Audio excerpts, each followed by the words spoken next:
अगर आपकी website Google पे रैंक नहीं कर रही है और यूजर्स भी कन्वर्ट नहीं हो रहे हैं, तो उसके पीछे कुछ ऐसे फंडामेंटल इश्यूज होते हैं जो यूजुअली हमें दिखते नहीं हैं, पर वही चीजें क्वाइटली आपकी एसईओ, यूजर एक्सपीरियंस और कन्वर्जन को स्लो डाउन कर देती है। सी गाइस, वेबसाइट क्लीनअप का रियल पर्पस सिर्फ एक ही है, दैट इज विजिटर को फास्ट, क्लियर और वैल्यू पैक्ड एक्सपीरियंस देना।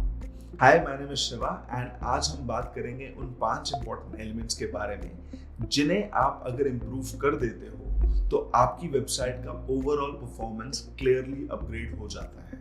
तो शुरू करते हैं सबसे इंपॉर्टेंट पॉइंट से, that is low quality and outdated content. See, most people fail here. मेरे खुद के 10 में से 7 क्लाइंट्स में यही इशू होता है, that is either their landing page have very less content और दे हैव आउटडेटेड कंटेंट।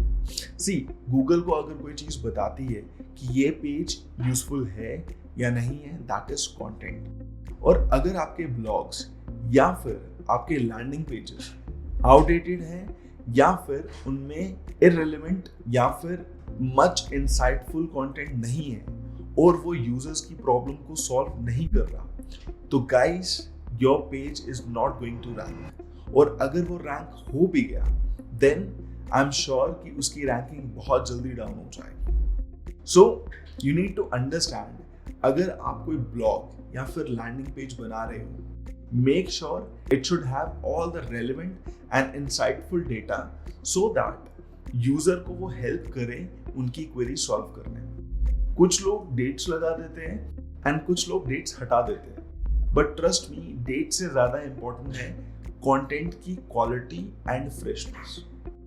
आप खुद को ही लेके चलो, let's suppose you search digital marketing course और सर्च करने पे आपको 10 साल पुराने कोर्स या फिर आउटडेटेड कोर्स मिले, तो what you going to do? You going to press a back button and probably you going to go for another website. बट वही सर्च पे अगर आपको फर्स्ट वेबसाइट ऐसी मिले जहां पे all the latest course are there, whether it is AI or AEO, GEO, सब कवर अगर हो रहा हो उस कोर्स के अंदर, then I'm pretty much sure you're going to stay there. You're going to go and check each and everything about the course if you're really serious about that course. So जब कभी भी you guys working on a project, make sure the content is latest and up to mark, और वो users की expectations को match करना चाहिए। Second, जितने भी आपके प्रोजेक्ट के अंदर या वेबसाइट के अंदर high traffic and low engaging pages हैं, ट्राई करो उसको टाइमली रिफ्रेश करने की। चाहे उसमें स्टैट्स ऐड करो या फिर इनसाइट्स अपडेट करो या फिर वो सारी चीजें ऐड करो जो एक यूजर को हेल्प करेगी, whether it is a YouTube video or anything which is latest as per the trend. Trust me guys, जब आप क्वालिटी को अपलिफ्ट करते हो, उस टाइम पे गूगल और यूजर्स दोनों का ट्रस्ट बिल्ड करते हो, एंड ट्रस्ट मींस अच्छी रैंकिंग। हमारा सेकंड पॉइंट है पीडीएफ्स। सी, पीडीएफ्स जो है वो हेल्पफुल है, बट वो एसईओ फ्रेंडली बिल्कुल भी नहीं है। सर्च इंजन पीडीएफ्स को देख तो लेता है, बट वो कंट्रोल नहीं देता जो एक रेगुलर वेब पेज को देता है।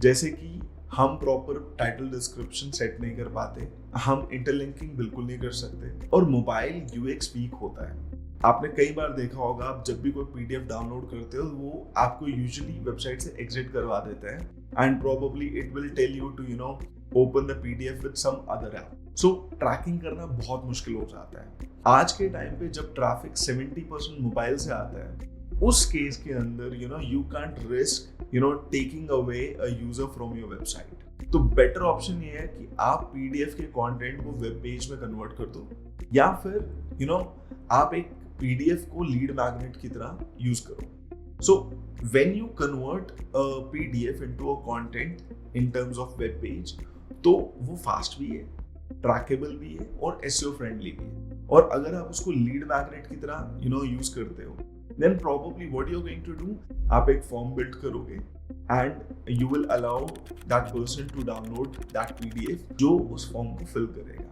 ताकि यूजर्स अपनी डिटेल फिल करें, और फिल करने के बाद you will get a really good quality Leeds and user को एक स्मूथ रीडिंग एक्सपीरियंस मिले।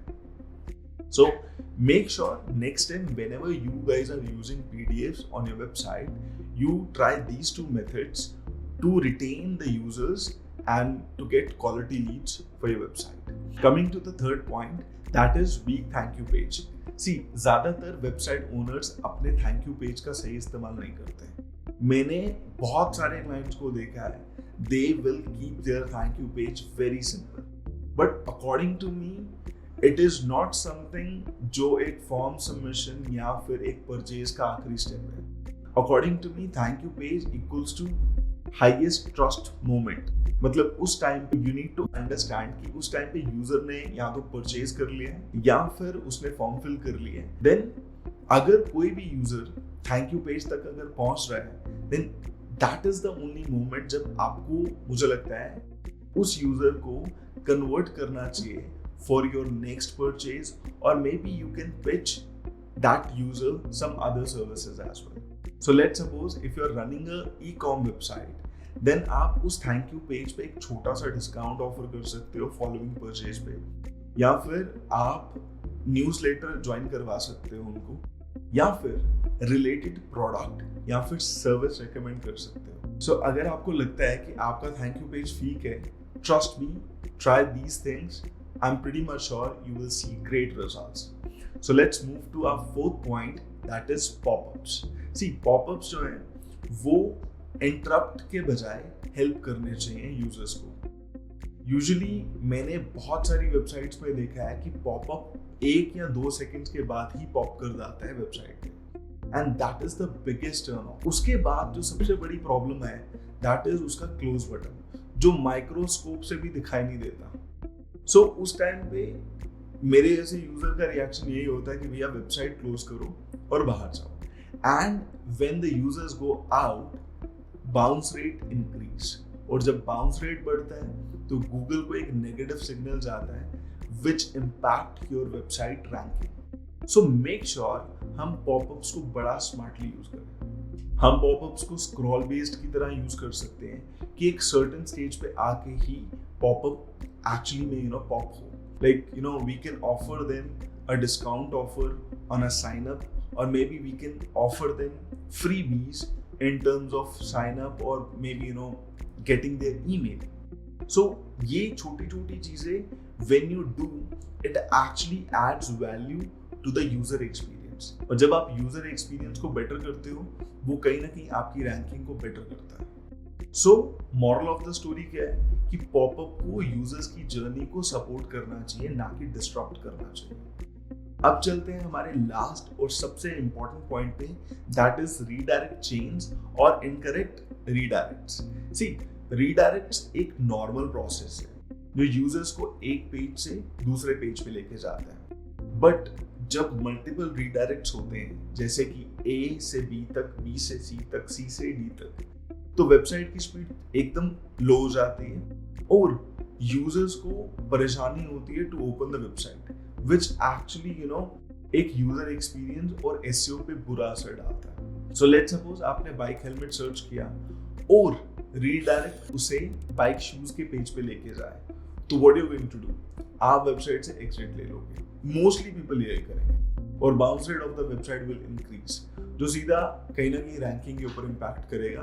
गूगल को बताएगा that this is not the relevant page which the user was actually looking. To make sure ये चीजें ना हो, आई विल सजेस्ट कि आप ट्राई करो कि कम से कम रीडायरेक्ट्स हो. लूप में तो बिल्कुल नहीं होना चाहिए, क्योंकि जितने क्लीन रीडायरेक्ट्स होंगे उतनी फास्ट वेबसाइट होगी और उतना वो एसईओ के लिए अच्छा होगा.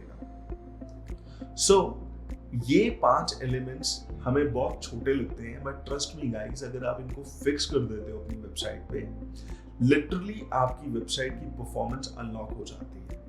एंड अगर आपको लगता है कि ये वीडियो आपके लिए यूजफुल है, तो do subscribe my channel. Thank you.